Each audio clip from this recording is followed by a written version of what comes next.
Started with garlic and thyme. I had just set the water to boil, the kitchen wrapped in the kind of warmth that only comes from home-cooked dinners and quiet evenings. The kind of moment that felt sacred. Until it shattered. Mark, my husband of almost 12 years, was supposed to be away on a business trip. Nothing unusual. I had gotten used to the distance, the late nights, the silence. But when I picked up my phone expecting a "miss you" or "running late," I found something else. One message. 12 words. No greeting.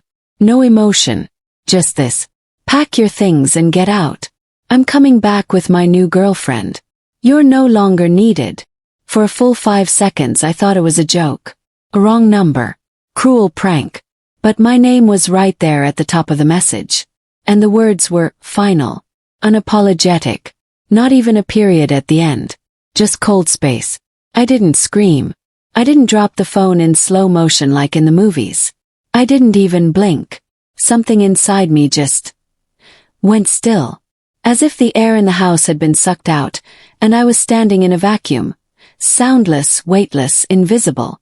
Years of memories, of shared dinners and whispered apologies. Gone with a text. Just like that. And yet, I didn't cry. Not yet. Because beneath the numbness, something ancient stirred. A quiet kind of fire that didn't come from heartbreak, but from the clarity that sometimes follows it. I sank to the kitchen floor. Not from weakness, from gravity. It felt like the ground had tilted beneath me, and sitting was the only thing that made sense. The pot on the stove hissed behind me, boiling over. I didn't move.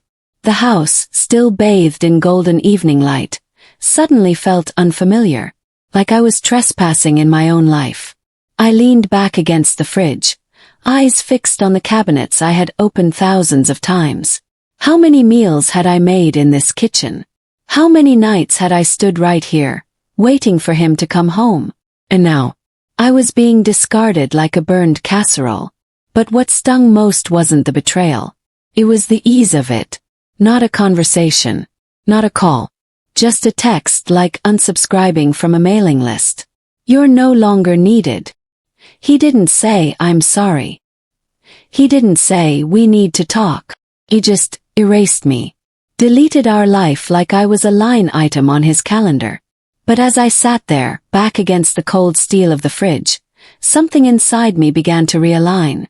Not loudly, not dramatically, like a bone resetting itself after a quiet break.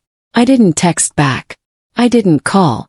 I let the silence stretch between us, not as surrender but as intention. He thought this was the end. But I had just stepped into the prologue of something he could never predict. That night I didn't touch a single suitcase.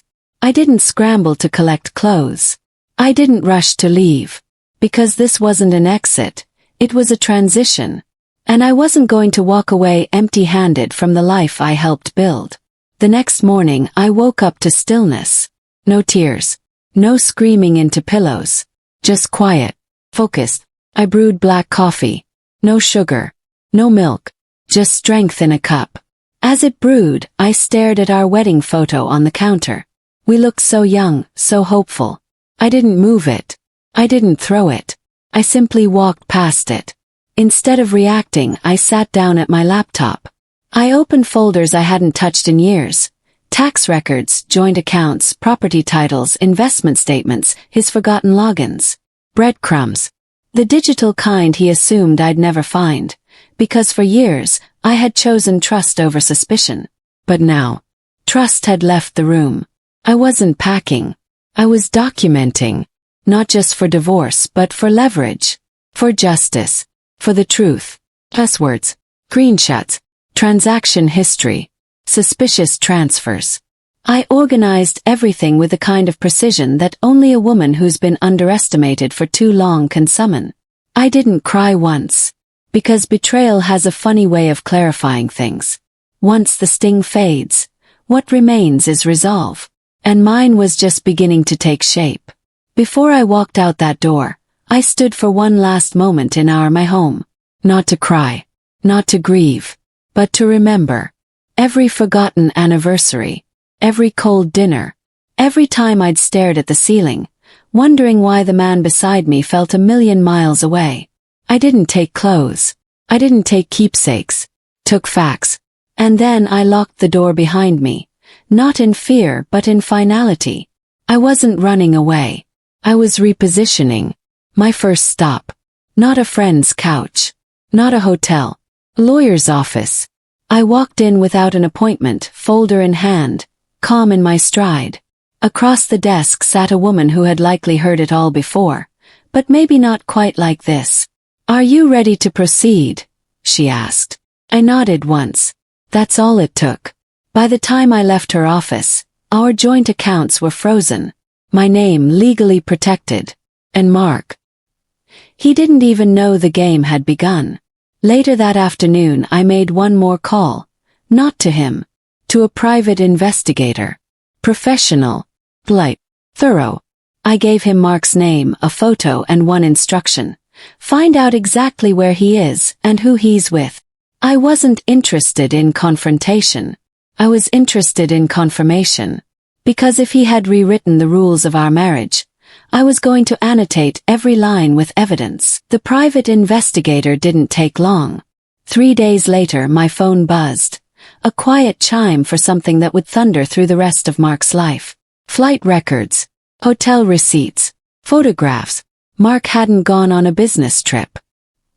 He had flown to another city and checked into a boutique hotel with a woman named Tessa. And he had the audacity to use our joint credit card to fund it. I looked at the photos. Her polished hair, designer coat, hand curled through the arm of my husband. She was young, not naive, just unaware. She didn't know that everything around her, everything he flaunted, had been built on me. My time, my work, my patience. And now he wanted to build a new life on the ruins of mine. I didn't feel jealousy. I didn't feel rage. Felt strategy. While they played house in a hotel suite, I returned to the one that still bore my name. I cleaned it room by room, not out of nostalgia but out of precision. I removed everything that mattered. Left behind only what he couldn't deny. Paperwork, proof, and something else. Box. Wrapped in navy ribbon. Quiet. Dark. Waiting.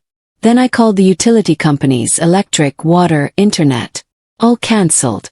If he wanted a fresh start, I'd hand it to him, wrapped in silence and absence. I didn't leave chaos behind. I left clarity. The house was spotless when I finished. No dust. No clutter. No trace of me. Except for one thing. In the center of the dining table, the one where we used to laugh over Sunday pancakes, where I once cried into a birthday cake he forgot, sat a white box tied with a navy ribbon. Quiet finale. Inside I placed 3 things. First, a stack of candid photos. Not the posed wedding ones but the real moments. Us dancing in socks on the kitchen tile. His hand in mine at my father's funeral. My smile before I started shrinking to make room for him. Second, copies of every financial document. Marked. Highlighted. Traced. A full audit of the life he tried to pretend he carried alone. And third, a handwritten note. Just one line. You were right, I'm no longer needed. But neither is your access to everything we built. No threats. No accusations. Just truth. Wrapped like a dagger in velvet. Then I locked the door behind me one last time. No tears. No backward glance. Just keys in my pocket and spine straight. I didn't owe him an explanation. I owed myself peace. I imagine it vividly. Mark pulling into the driveway, smug, maybe even laughing with Tessa in the passenger seat. A man so sure of his power, of his ability to discard a life and walk into another without consequence. He expected warmth. Maybe dinner on the stove. Maybe a confrontation. Maybe a scene. Instead he found silence. The porch light was off. The curtains were drawn. The key he once carried like a badge of control no longer fit. He jiggled the lock. Once. Then silence again. The kind that creeps into your bones when you realize you've stepped into a place that no longer welcomes you. When they finally got in, maybe through the garage, maybe with a locksmith, they stepped into a shell. No music. No photos. No scent of home. Just the emptiness he left behind mirrored back at him. He opened cabinets. Me. Drawers. Hello. The fridge. Unplugged. The power. The Wi-Fi. Disconnected. And then the dining room. The white box. Still there. I didn't need to be in the room to see it unfold. I already knew the script. Tessa flipping light switches, confused. Asking, "Are you sure this is your house?" Mark walking slower now, the bravado bleeding out of him. He opened the box. And for the first time, read something he couldn't argue with. No fight. No explanation. Just the realization that the woman he dismissed as no longer needed had turned absence into the loudest revenge. His phone buzzed later that evening. My name lit up on the screen, but it wasn't a message from me. It was a legal notice. Divorce proceedings. Asset separation underway. A formal reminder that the house, the one he walked back into so casually, was legally mine. A real estate sign would appear on the front lawn by morning. He'd traded a wife for a weekend fantasy. I'd traded silence for a future. I never picked up his calls. Not once. But oh, he tried. First came confusion. Then frustration. Then desperation. Every voicemail escalated. "We need to talk. This is still my house. You're being unreasonable." But what he didn't understand, what he never could, was that he no longer had a seat at the table. Not legally. Not emotionally. Not in any room of the life I was building without him. I wasn't hiding. I was living, just not on his terms anymore. Paperwork moved quickly. The lawyer handled everything. The bank accounts were cleanly split. His name removed from the deed. I answered every call from the real estate agent.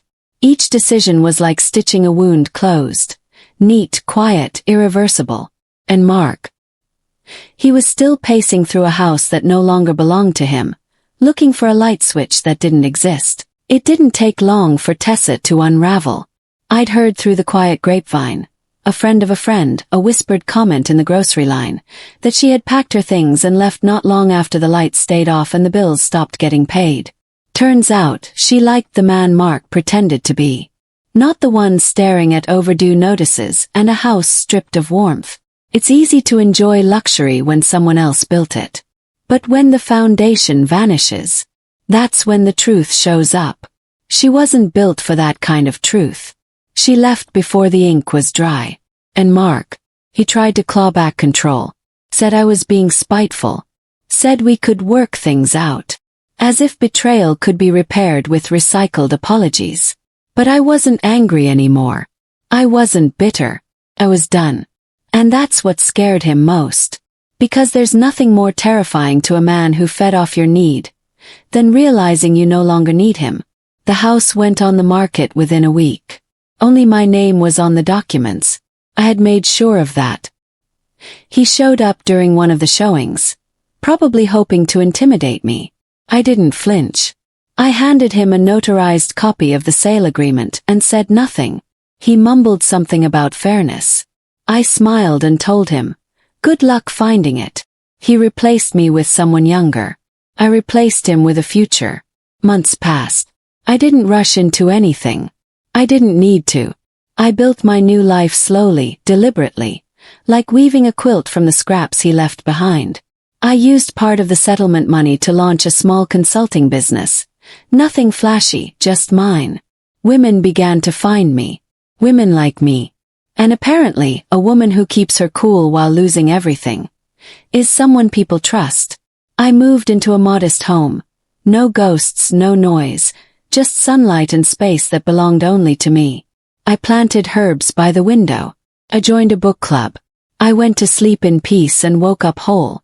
And then, one afternoon, a message came in. Not cruel, just pathetic. It was Mark. Tessa was gone. Money was tight. He missed what we had. I stared at that blinking message and smiled. Not cruelly, just clearly. He still believed I might be waiting. I agreed to meet him. Not for closure. Not for curiosity. Some endings deserve to be witnessed in person. We met at a little cafe downtown, the kind we used to pass by and never enter. He looked smaller. Not thinner, not older, just dimmed. He talked first. About regrets. About Tessa. About how everything spiraled. I sipped my coffee and let him speak. Then, the inevitable question. Do you ever think about me? About what we had? He said it with that familiar tone, like he already expected the answer to be yes.